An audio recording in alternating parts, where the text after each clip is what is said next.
against the Jace. Not individually, but they did win that game. Yes. And I think for a draft here for DRX, you know that Rich actually has a lot more agency in this one. I do agree with Wadid that maybe tanks are a safe bet for this player, but we'll see what they have in mind. I think when you look at the draft here for Bro as well, consider Morgan has a very specific champion pool. Bull has an even more tailored and specific champion pool. He's played the Kalista and the Varus now. And I almost feel like as DRX, you could just ban Draven here and you'd be like, all right, well, I've never seen you do anything else. What are you going to do now? Yeah. I feel like it's kind of interesting. We haven't seen Jhin at all today. I know these aren't our most Jhin-y AD carries, but it does feel pretty good in this meta. And, you know, I wouldn't be surprised to see one of them dig deep and try to play it in this game. Well, the Ryze ban is pretty interesting as the Annie does come through here. A lot of utility and team fighting power taken away as Closer continues to draw so many bans. So much respect for this mid laner right now by DRX. That final ban, will it be towards Bull? I don't think so, but it would be very funny. Be another Closer ban. So this is going to get really interesting here in the mid lane. What we're going to potentially see as the final ban here could just be a Gwen ban. Pantheon's still available. I forgot about that. So usually doesn't make it this far. Jace was played in last game. Yeah, so it's not going to be played here. Yeah, Gwen I feel like is pretty strong. But this time, they're going to take the Ahri away. So, arguably a fourth Closer target here. As the others had some decent games of Ahri. Yeah. But they really just don't want Closer to have it. As 3 games in a row, they make sure of that. I mean, that's fair. He is a great Ahri player. And it seemed like they came into this game, this series, with that on their minds. Now, Gwen is going to be played here by Morgan. I don't think that you should play Ornn into Gwen. I think Keen and Zeus have taught enough Ornn players that lesson over the years. But maybe Rich will still do it. Doesn't have a lot of pairing with the Ahri in mid lane either in terms of ornaments giving you a ton of late game scaling. The Poppy is pretty early here, but we always see Poppy get a ton of value in these game 3s of Fearless, so I kind of like this. You keep the rest of the draft pretty flexible here. The Poppy itself is a flex pick. So that's a pretty cool lock-in. I like that a lot. Yeah, it feels very good. It doesn't reveal anything about what you're going to be playing in mid. Looks like Ahri Nocturne is going to be the play here. Not too bad. Nocturne has a really nice win rate because he warps games, and he's often picked in these scrappy game 3s where things get a little bit complicated and comps don't really come together like you'd like, and he just makes the fight so much harder. And Poppy can't deny him. No. You know? Senna going to get prioritized up here pretty high for Lazy Feel. A pick he's been pretty comfortable with in the past, so not a huge surprise to see that. But it does leave the door open for Bull to try to really hard index into this lane with something like a Caitlyn pick even, if he's bold enough to do it. We've seen Bull also pick that one to win lane and push into some scaling lanes. But all eyes on Closer instead. If he wants to pick a tier list pick, it's going to have to be now. I just don't know what that pick is, really.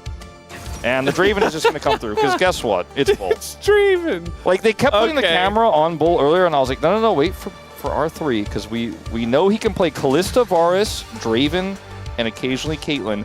It's crazy to me that in a series like this, where I know this, and we've been watching Bull for so long, that, like, it's not banned away from him, and he gets to play all 3? Like, how does that happen, DRX? How is that allowed? Then you picked Senna into it as well. I'm not saying he's going to win, but you're really giving Bull his best angles, man. He's definitely been given a good shot at showing what he's got in this series, to say the least. He's had some good moments, some other moments. Some targets towards the top lane that are actually a good shout. We've seen that a bit into the Gwen, just try to neutralize it and not really fight it. Alistar, I thought, might have been Prio picked, but instead it's just banned so that it's not R4 picked again. The B4 Alistar ban is, I wasn't sure if they banned it or if it was just burned into my monitor. But and I think they did ban it. I got confirmation. The Gnar ban here is pretty interesting. Also banning Jax away from Rich. So just giving him giving Morgan a little bit more protection there on the top side because the range matchup into the Gwen can be annoying. The Jax of the Gwen can be very volatile. And perhaps Morgan just wants to really have full control there. And like I mentioned earlier, I don't think Rich wants to play something like an Ornn into this. It's just too risky. Now they have a Senna, so it helps a little bit in terms of like the comp's identity, but you also picked Nocturne. So I don't think that's really what he's looking for here. And that top matchup might end up being something super fiery, like he could go Kennen or Closer looking for a Corki. That is tier listy, actually. It's at the bottom of the tier list. You have to kind of really scrape and reach deep. But Chovy's the only person who puts it higher.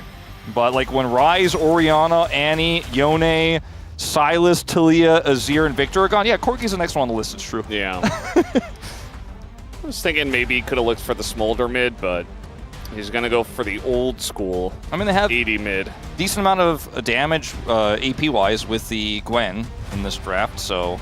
Send a Nautilus. Send a Nautilus, bringing it back. Except it's not going to be the Nautilus farming. Rich pulling out the Ambessa, an old and not a good in terms of win rate here. It was 25% yesterday. Now has dropped below 25% win rate here in the LCK. Has been our least successful in terms of percentage of games played and percentage of games won top lane pick. Poppy will get sent to the bottom lane as Kroko locks in the Sejuani to round out this draft. Great synergy with the Gwen. And they will swap that. I'm very confident. There we go. And I look at these two drafts, and obviously it's Game 3 Fearless, and things get a little bit murky, things get a little bit tougher to suss out, like in terms of, you know, when you see two comps like this that aren't necessarily as meta or as strong, which team won out. Sometimes you have to really look into who the players are and what their skill sets are. And when I do that, and I look into these players, I feel like I like Bro's draft way more. Sure, Yehu's Ahri, I do trust it. I think Lazyfield has some mastery with Senna, but Bull gets his Draven. They have a lot of ways to set up picks in these team fights. And the fact that the Gwen is there is a lot of extra damage. Corki's very safe. It feels kind of hard to mess up what Bro have done here, and if we keep getting its Rise group baby level gameplay here, I just feel like the comp of Bro is so much easier to play in that type of scenario. Just here for the vibe. Also, go KC, go OTP. Guy in front of him shook his head. He's like, nah. Nah. Well, you know Not what? about that. I don't know if we could get any more vibes than a Game 3 between DRX and Bro today. It's a Rise group bonanza between these two teams. And, yeah, I feel like there's a lot of protection, at least, for the carries here on the side of Bro. But it all comes down to execution, as it always does. Let's hop on the riff for game number 3.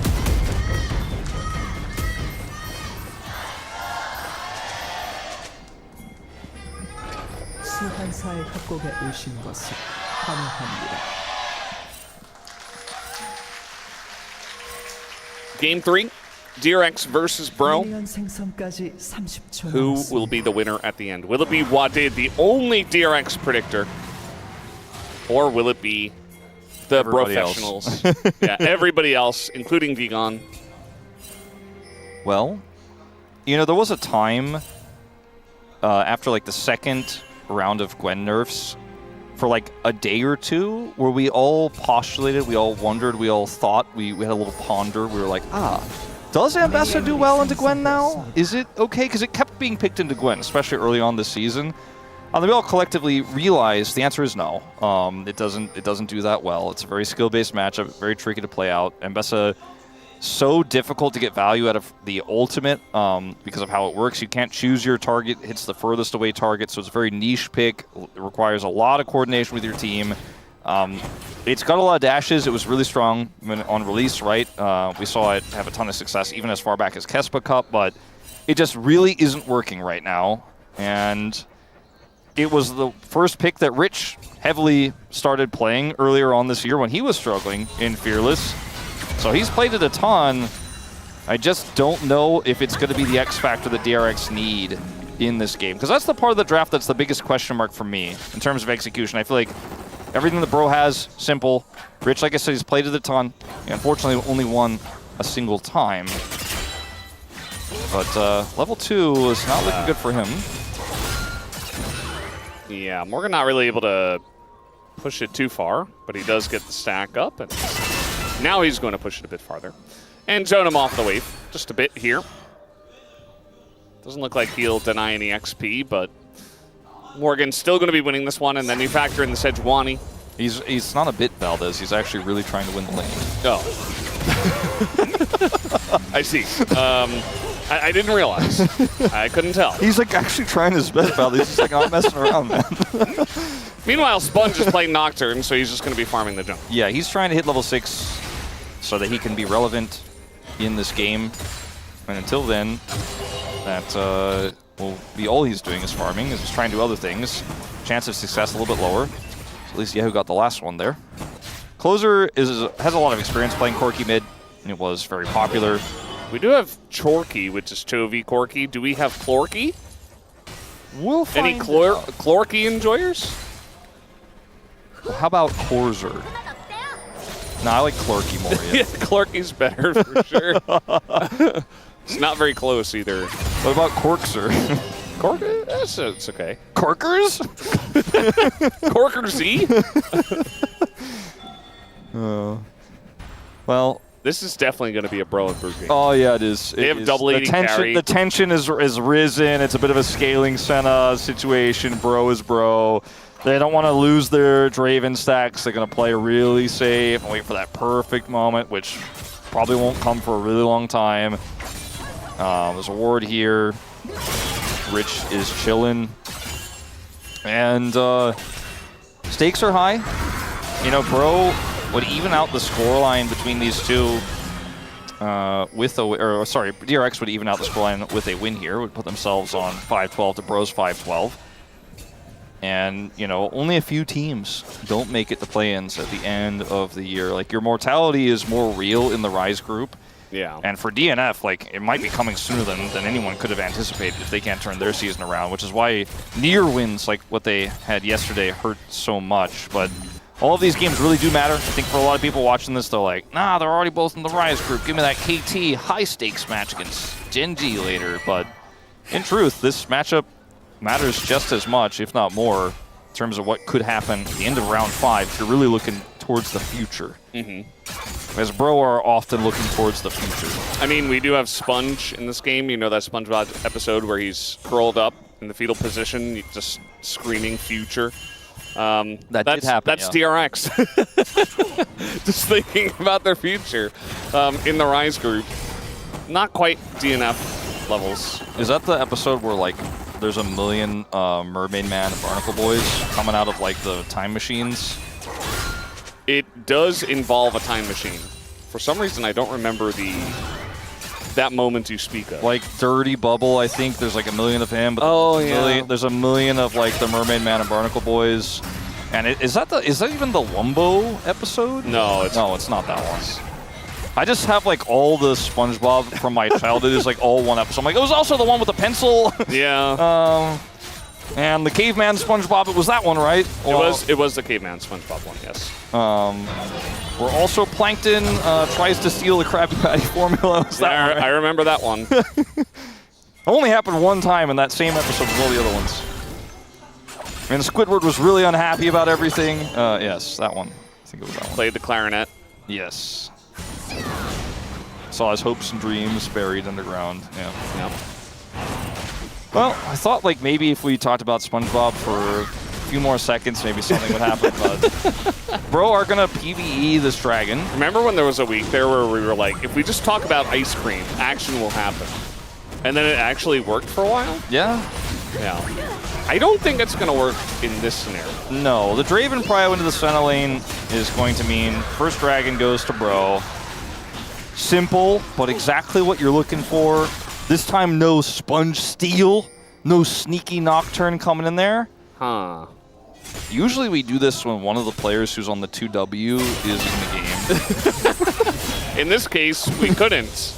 And in fact, probably Rich is one of the times where Mbessa won, or rather, Lost. Mbessa lost. Yeah. I think it is important to showcase, though, that this matchup has been played 12 times because Mbessa was kind of considered to be a counter pick. Although we've quickly figured out that that wasn't true. Was kind of considered a counter pick to the Gwen by our teams. And then they stopped doing it because they realized it wasn't. But in this game, in Fearless, Rich is going to try it out one more time. And so far, he's doing okay in the lane, at least. Yeah. I don't think it's all about the lane. I think it's a lot about what these two champions offer in team fights, which is very different. Consistent damage for the Gwen, and often engage in kind of crazy brawling and bruisers type fights for the Ambessa. Sometimes that backline access can be game-changing, especially into a comp with a relatively immobile AD carry like the Draven. You know, maybe that one Rich ultimate could stop him from getting his big cash in. It's a lot of maybes, but I mean, I'm setting up the scenarios, Valdez. Gotta set up the scenarios for at least one of them to come true. You know, that's kind of our job. It's like, you know, which one of these scenarios is going to come true. I feel like the scenario where we sit back and we wait and we bro and brew. Hold on, though, because like 2 junglers on the top side, Sponge level 6. Nah. Oh, do you see that? Champion damage. Sponge did not spell shield the knockback. He doesn't care. He's got his fear. He elected not to. And you know what? Could have gotten Sejuani ulted instead, so probably better to save it. I think we're fighting a little bit. I think they're going to fight a little bit, fellas. I think the champions might attack each other. Okay. Let's see. We got ults coming on from both sides, actually. Full-on engage into that backline as down goes Sponge immediately. This is the episode where SpongeBob dies, I guess, as down he goes, and now Yehu's in trouble. And, bro, they pulled the trigger so quickly that DRX could not respond. Palu sacrifices himself for a good engage. You know, it was the second time in a row. The first time he's able to get on top of Sponge, then the second time it is a lot more relevant during the actual team fight. Puts them into 1,000 gold. The advantage here, as well as will be the triple grub secures. Oh, House. Man. Uh-oh, yo. Do you want to say it, or you want me to? Ahri's ult charges are not stacking up. So that is the bug that he has reported. We have some information about the situation here. We are getting to go back into the game as we are going to chrono break back to about 8 minutes 30 into the game. Gone, if he okay. We got gameplay. We're back in the game. Are we? I think so, yeah. Yeah, this is where we paused, actually. So, I don't believe we had a chrono break. Either way, we're going to be going in. Rich seems to be dead. Takes a big snip to the face, and the knockup comes in. Palu, he is just the better ganking support, and he gets Morgan a double kill. Okay, well, things still going very bro here in this third and final game. And we got the update that actually Chrono Break wasn't real. It's not happening. But it's the 30th anniversary of Chrono Trigger, so that's cool. All right, let's watch this this play one more time here on the top side. As Palu, by the way, for a third time, will make a big impactful play here. As Morgan is, in fact, Gwen. And very difficult to kill. Has a lot of sustain. Oh, He's like, please! Nice. He's so happy. And after what was a really rocky start in this series, I think very happy with what has been our most one-sided start of all 3 games that we've had. And it's Bro in the lead, 2,000 gold, the advantage. Yeah. So, guys, I have the official updates. After further internal review, we confirmed that the timing was nearly identical to the 3-second mark for Ahri ult. To get the reset, it was over 3 seconds, and so she did not get a reset on her ult. And so we resumed the game without a chrono break because it was not a bug. So all that time, because we thought it was a bug, but it wasn't. Yeah. Well, we, meaning Yehu, but And also, it is what it is. and It's also, not the I first mean, time it's happened. It was heavily reviewed because these are really important games. Yeah. And stakes are high, like we've been saying this entire time. So you want to make sure that you have all the information. And nobody's calling anybody a liar. Everyone's just looking at the data. Everyone's looking at the gameplay. And you and I couldn't look at it, sadly, so we didn't really get a say on the matter. But we trust our refs. We trust the players. And it was a very as well. Indeed. Well, look, Corky's got a kill. Gwen has a 2-0 lead. Our UI broke, so I don't know what the gold lead is, but it's probably big. We talked about how the Gwen I'm gonna guess like this matchup. 600 gold. I'd say that's a little low, maybe 750. Maybe, yeah. Because 20 CS plus 202. They're both sitting on their first item. Which has a kill. I don't know. Well, Morgan may drop a little bit here if he does in fact die to this gank. It does not have flash, but he is Gwen. No TP for Closer to bail him out, so it's just going to be a 1v4. Good luck, Closer! All right, we'll see what happens. He gets those extra resistances. He does not get feared. They're still going for the dive here. Zondo with Aftershock. It's going to tank it up, but he doesn't have flash. Closer's he still coming. gets away. He doesn't go all the way. Meanwhile, X's. okay. Just going to pull them back. I was like, I said good luck, Closer, because Closer, as soon as they went for the dive, he's like, I'm coming. I'm going. Don't worry, hold on, just hold on a little bit longer. And then when he got up there and the turret was ramping up. This is a win for Bro, by the way. He did, yeah, no, of course. But he didn't actually get all the way up there. I thought he was about to do the big Corky Boom Boom. Yeah. He had boots, you know, Well, he was flying fast. So yeah, as you say, they still get the first turret. Bull gets a ton of free time with this turret and farming, and Morgan ended up, you know, losing his life, but it took so many resources, 4 players. I feel like it could have been even better, honestly, if Closer didn't try to go. And even he is feeling pretty fine about the situation. Has a 150 gold bounty. His even farm has that extra kill. Do you hear that? Yeah. Don't worry. Okay, all right. I just wanted to make sure it wasn't just me. There have been similar bugs in other esports have commentated where couldn't redo the game. We had to keep doing it, but like the sound happened the whole game. So like we toggled the sound and muted the game sounds unless team fights were happening, but that sound was still happening in team fights. Was it really loud? It was pretty similar, to be honest. Let me just say Gazlo, and if you guys remember the game, you'll know. There used to be a really funny bug in League where Amumu's laugh was global. Yes, I remember this as well. Yeah, unfortunately it got removed. I don't know why. One of the best things to ever be added to the game. Great decision, honestly. Well, luckily the Gatling gun, which I'm pretty sure that was the sound that we were hearing from Closer, is no longer taunting us. As we do see a bit of a collapse here from Palu, who once again is everywhere, man of the hour. When you have the winning lane into the Senna, you can just roam and do whatever you want and dodge charms. Yes. Or charms miss. That might be on the miss column for me, not a dodge. It was a little both. A little bit of both. The pause broke me. Poppy's annoying, just in general, but also to hit with charms. Also, I didn't see what soul it was. Ocean. It might be Ocean, yeah, because of the plants, yeah. Just making sure. Lots of plants. And Bro got the first 2 Drakes. And Ocean is not that bad. It's good it's decent for Gwen. Yeah, you got Gwen, you got Sejuani, you got even Poppy.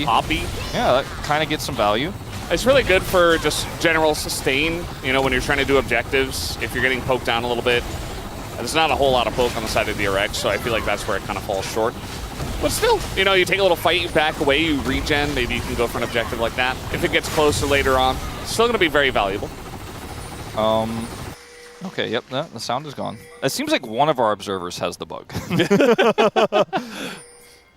So, apologies in advance for that. This is not a bug, he's just Gatling gunning the wave. And yeah, who's going to engage on him?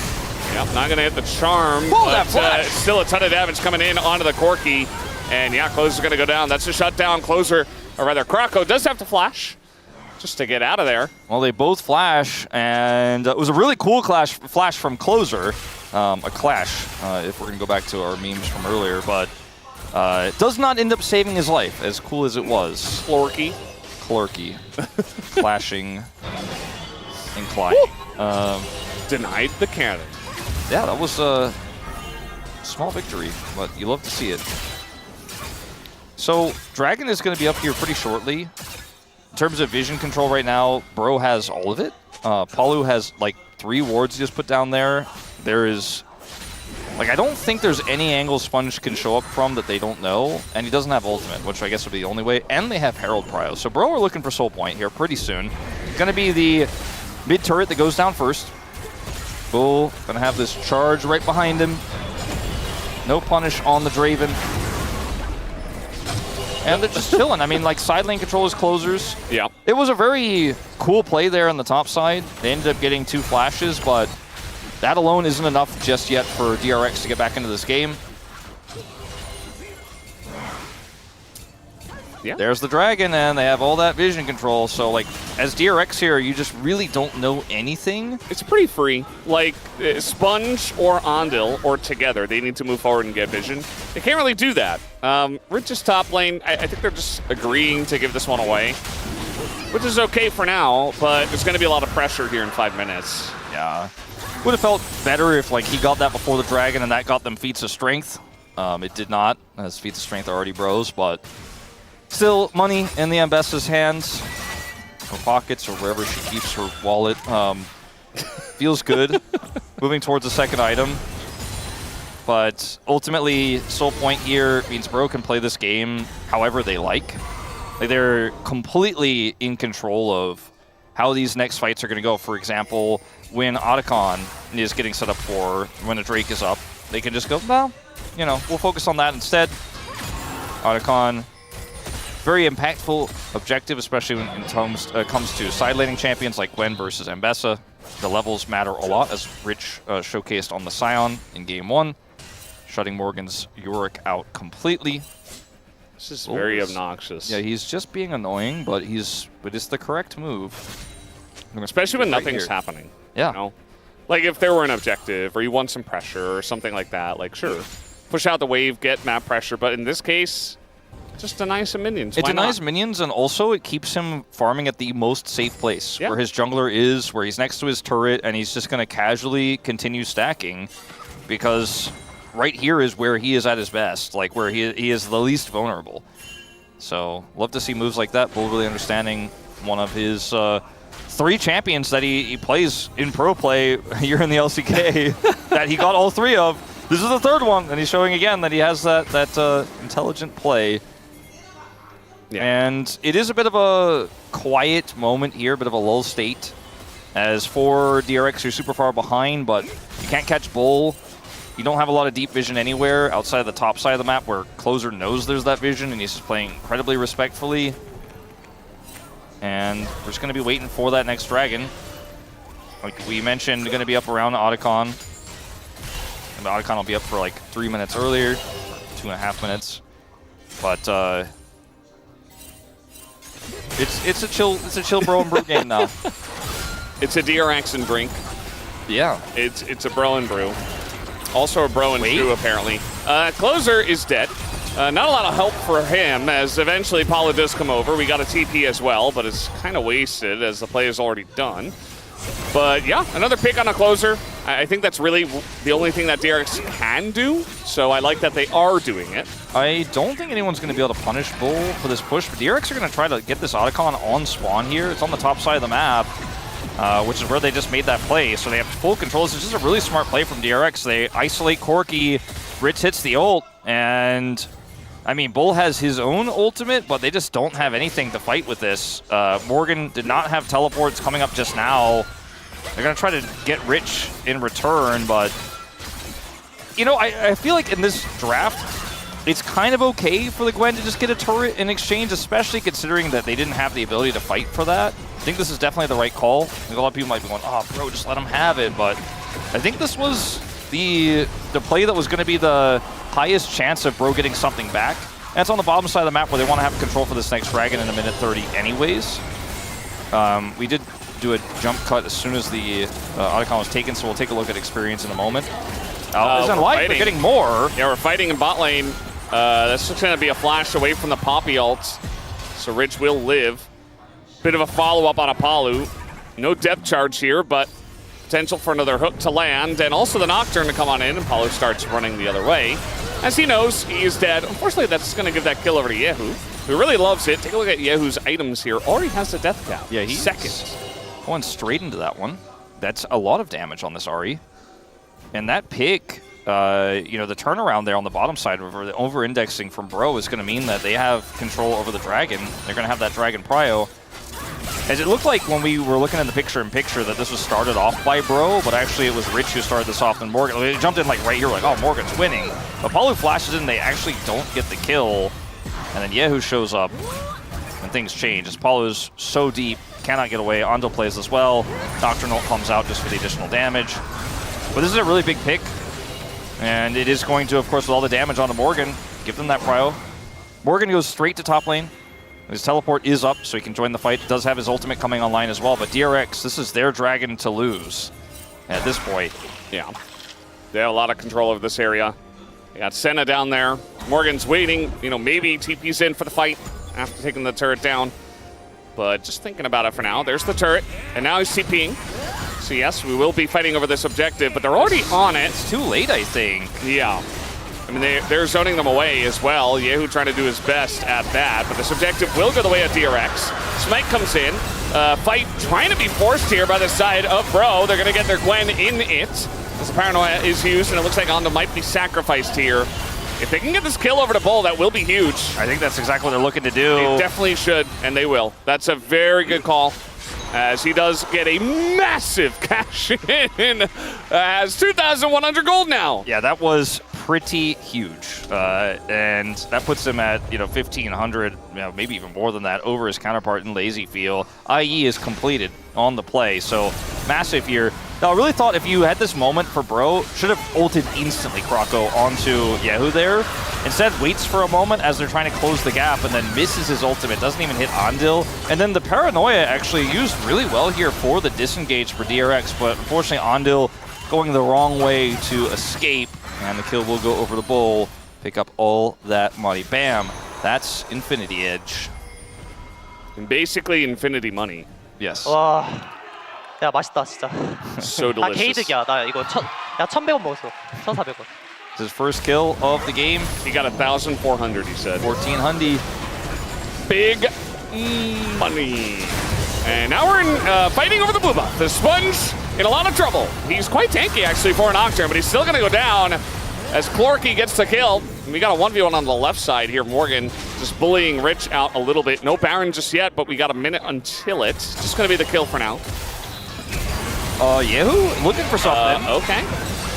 He's making plays. He's trying to do something. He's going back in, and he's got one more charge. He's going to be keeping a close eye on that one. The charm is very good, but can they get the follow-up? Yes, they will actually. Lazyfield going to get that one, as now one stun could do it. Morgan just going to snip him to death instead, as they do go very deep for this, but now Rich is here. Looking to get the follow-up. This Ambessa could go crazy in this fight. And as Bull is in a lot of trouble, he will be going down. Clorky can't get away. That's another one going to Rich, as he has gone insane mode in this fight, and he will pick up the double by the end of it all. This is really reminiscent of the Game 1 fight, where you were winning it, you could have walked away, and you just went all in and did not have enough control. It starts off with a fight here on the blue buff. Palu gets the stun. They get the initial pick on the Sponge, you think, right? Ultimately does go down, but then Croco gets charmed. And here, you could just walk away. You could just walk away, right? They do stick around. Charm goes through here to closer. He takes half of his health bar of damage, and Lazyfield chunks him down further. And yes, an ultimate does come through here from Bull, which actually does quite a bit of damage. And that, I think, might have been the moment where they're like, okay, Bull's ult, we got the turn here, this is going to work out. But Yehu actually has the dash, buys some additional space here, and Lazyfield avoids everything. Rich is re-engaged, gets the knock-up onto Morgan, and then Lazyfield and Rich just clean up the fight. No one can get on top of that root, keeping Croco just far enough at bay. The Clorky can't get in there. Croco does finally get the kill, but who cares? It's a Sejuani who also then dies. And so 4 kills now for Lazyfield, 4 kills for Rich. And Bro still technically have a gold lead, but I'm not liking what I'm seeing. It's like just like in Game 1 where I was like, okay, well, they're playing the early game well, everything's looking good. They still have a gold lead technically, but if they're going to play like that, I'm not sure if I can trust they're going to get it done. But you already said it, we've already talked about it. Do the drafts fully matter here? Do gold leads and advantages necessarily matter? Not in my Rise group, baby. Yeah, we need to see the execution. We saw Execute yesterday. It's yeah, not quite the same thing. He was very good at executing extremely aggressive plays. He knew what execution meant. Our teams need to figure that out. But yeah, can they? I don't know. I'm not convinced. I like what Yehu did in that last fight. Yeah. That was very aggressive and it worked. That's kind of how you have to play Ahri, I feel. He's finding these really crazy charm angles that it seems like shouldn't be possible, but he keeps locking them down. And, you know, with Lazy Feel also almost dying like 3 times, but then living and adding all that extra sustain into the fight.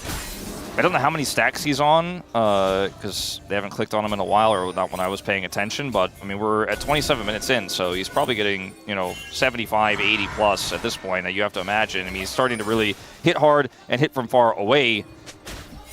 And, you know, we mentioned the Otacon. Could see that Morgan is a level down on Rich. So that is just making the side lane all the easier. Rich also a full item up ahead, or half an item, I suppose, ahead of Morgan. But my point is the Gwen isn't doing the Gwen things. Dragon is spawning here. Bro have another opportunity to team fight for it. You know, right now Morgan has bottom side control, but isn't actually relevant in the fight as Yehu's looking for a really cool angle. Love that control ward. You got the Poppy ult here. Finally going to come through, but that's just the Nautilus. And Yehu's here. I mean, he's going to do a huge chunk, and that sets up the Ambessa perfectly. As will they even get the kill? I'm not even sure. It's a ton of pokes come out. They're going to get a couple of kills outside of that, but the snowball continues rolling as they get that Ocean Drake, and they win a big team fight. That might have been the palm getting play here for Yehu if they can actually close this one out. He's had so many good charms this game, and in that last moment, hides behind the pit. They have a control ward, and he sees everything. He's spying on them, as then he goes in for the engage with the Ambessa. Rich angles it well, so it doesn't go too deep. If he messes it up a little bit too high there, then it actually goes too deep into the fight, but he angles it perfectly, so they end up getting that initial pick. And that is a second Ocean Drake going over to DRX, but more importantly, the fight win and the Baron, as there's just no way. Krakow got up for 5 seconds, and, I mean, Bull doesn't even have ult, so I don't think they're really worried about anything. They have a control ward in the pit. I mean, it's almost interesting that Bro even showed up to be in the area, because it's gone. That's what I'm really getting at. Now watch Yehu here, control vision in the pit. And when the ult knocks away the Nautilus, that's when Morgan and Krakow go into the pit. Charm goes through. Ambessa angled here onto the Gwen, not onto the Sejuani there critically. Also the angle there for Lazy Feel pushes Morgan out of the fight. And then it's Reset City here. Yehu making a play on the flank angle there, just kind of sloppy from Bro, not checking corners, so to speak. And Morgan just kind of going in there. Once they knock the Nautilus away, they're like, all right, well, that was our 5v4. Now's our time. Now we burn the objective. But all the while that Ahri was missing, they didn't know where she was. Yeah. Like a traditional flank, I don't think would have done a lot, but you mentioned it before, like the Ambessa, if it gets set up, it can be very powerful, but that's exactly what he did. He was hitting a front target from a weird angle, but it's a guaranteed charm, essentially, if they don't know where you're coming from. So it just sets up the Ambessa perfectly, whereas if Lazy Feel's in their face or even flanking, maybe Rich isn't in range, or, you know, they can dodge the charm, they can flash it, whatever they want to do. So just a really intelligent play. And you have to be, Yehu. I mean, there's really, at this point, almost 3 carries for Bro, but you have to be really well set up to use them. If your comp is getting picked apart piece by piece like that, it's a really scrappy fight, then it doesn't matter that you still have a Draven, that you still have a Corki. It's just not going to work out, as now this is going to be another inner down. DRX, 4,000, 5,000 nearly on the table here for the gold lead that they have. And I mean, this push continues, and I don't think Bro really have a ton of opportunity here. They have some flank wards, but you don't really have engaged flankers, right? You have a Gwen and you have a Corki, so if they see you on the flank, they just turn on you and kill you. And even if they don't, I don't know if you could really make a play here. They kind of just have to sit back and watch their inhibitor turrets go. I mean, they have plenty of flank wards, but I just don't think that sending Morgan into the backline there is a recipe for success. Nor do I think leaving the inhibitor up and walking away is necessarily a recipe for success either, but I think they started to get scared about flank wards. Yeah, and I mean, we don't have the exact timer on the Baron, but maybe it's getting pretty close to timing out. Either way, they just elect to not go for it. They had a huge wave in bot. I feel like that bot inhibitor at least. Yeah, I thought gone down. I thought that was kind of a shoe-in. A Bro and shoe-in. There you go. Finally got that tie-in to the Degon side story. Yeah, the shoe knitting. The Scimitar and the Executioner's Calling here for Lazy Feel. He is a big Senna. Like, this might be the biggest Senna we've seen. I mean, Viper had a monster performance on the pick. I think they ended up ultimately losing in that game, but I think this is like the most late game, fully scaled up and ready to go Senna that we've seen. And LazyField's performance on it so far, even his ults and his timings, his angles have been pretty good. So for Bro, need to somehow find an angle. 92, wow. That's big. It's a big number. They need to somehow find an angle to where they can punish Yehu. Like, if Yehu ults in, try to look for a charm, Croco instantly ults him, or Flash Arctic assaults him, kills him first, or they get on to LazyField somehow. Then I think the fights become so playable, because you have 3 carries, You have to be the one that gets the first kill, though. If you start to fall apart, there isn't a front line if Croco dies first. If Morgan gets picked, the damage profiles don't really work out as well as you would like them to. Rich is so tanky. He has a GA, by the way. And, Bro really need to find some angle, some sort of potential pick. LazyField, aggressive. Look at how much range he has, though. It's not even that risky, I guess. They can't do anything about it. I mean, not with Scimitar, not with his team right there, not this late in the game with this much range. Like, he is just a fountain laser right now. Kind of taking the nickname of his of the guy he replaced in Teddy at this point in the game. Trying to turn on to Rich here, but again, he has GA, and the turn from the side of DRX is so quick. And Bro, seriously underestimating the ability for them to turn into this one as Paulo gets the knockaway. But this fight is already over. I mean, Bull is charmed. He's dead. It's a triple. We got a penta angle for LazyField. Quadra comes in. One more. Paulo's on the run. He's not going to give this one over. He is quickly running to the fountain. And I don't think he's going to give the penta over, but it's still going to be a win here for DRX. You deny the penta, but you can't stop the DRX upset that only Wadid saw coming. Paulo's back. He's going in. He's giving it over. And it goes to Spun. Oh man, LazyField, he said something really loud when that happened, and I'm not sure what he said, but it might. No. We'll either find out what he said in the closing comms, or it will be edited out. GG to this one, DRX. Upset Bro. We had a long and crazy pause. I thought we were maybe going to get the rare 4-gamer in this series.